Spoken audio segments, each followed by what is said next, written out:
गुरु और शिष्य की कहानी। एक बार की बात है, एक गुरु अपने शिष्य के साथ पैदल ही यात्रा कर रहे थे। वह चलते चलते किसी गांव में पहुंच गए। ये गांव काफ़ी बड़ा था। वहां घूमते हुए उन्हें काफ़ी देर हो गई थी।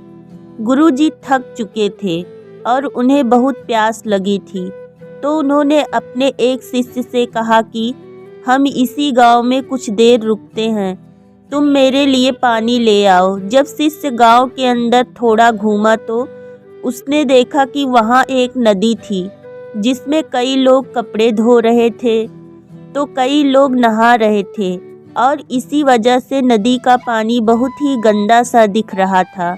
शिष्य को लगा कि ऐसा गंदा पानी गुरुजी के स्वास्थ्य को खराब कर सकता है, उन्हें ये पानी नहीं पिलाया जा सकता। इसीलिए शिष्य बिना पानी लिए ही वापस लौट आया और नदी के गंदे पानी की सारी बात गुरुजी को बता दी। इसके बाद गुरुजी ने किसी दूसरे शिष्य को पानी लाने के लिए भेजा। कुछ देर बाद वह शिष्य पानी साथ लेकर लौटा। गुरुजी ने इस दूसरे शिष्य से पूछा कि नदी का पानी तो गंदा था, फिर तुम ये पानी कैसे लाए? शिष्य बोला कि गुरुजी, नदी का पानी वास्तव में बहुत ही गंदा था, लेकिन लोगों के नदी से चले जाने के बाद मैंने कुछ देर तक इंतज़ार किया और कुछ देर बाद नदी में मिट्टी नीचे बैठ गई और साफ पानी ऊपर आ गया। उसके बाद मैं उसी नदी से आपके लिए पानी भरकर ले आया हूँ।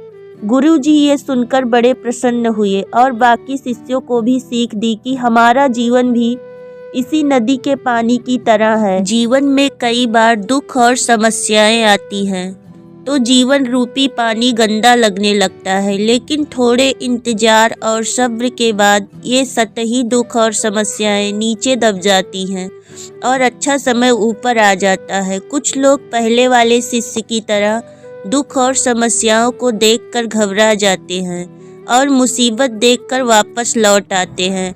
ऐसे लोग जीवन में कभी आगे नहीं बढ़ पाते। वहीं दूसरी ओर कुछ लोग जो धैर्यशाली होते हैं, इंतजार करते हैं कि कुछ समय बाद गंदगी रूपी समस्याएं और दुख खत्म हो जाएंगे, वही सफल होते हैं। दोस्तों, यह कहानी अगर आप सभी को अच्छी लगी हो तो हमारे चैनल को लाइक, सब्सक्राइब और शेयर करें। धन्यवाद।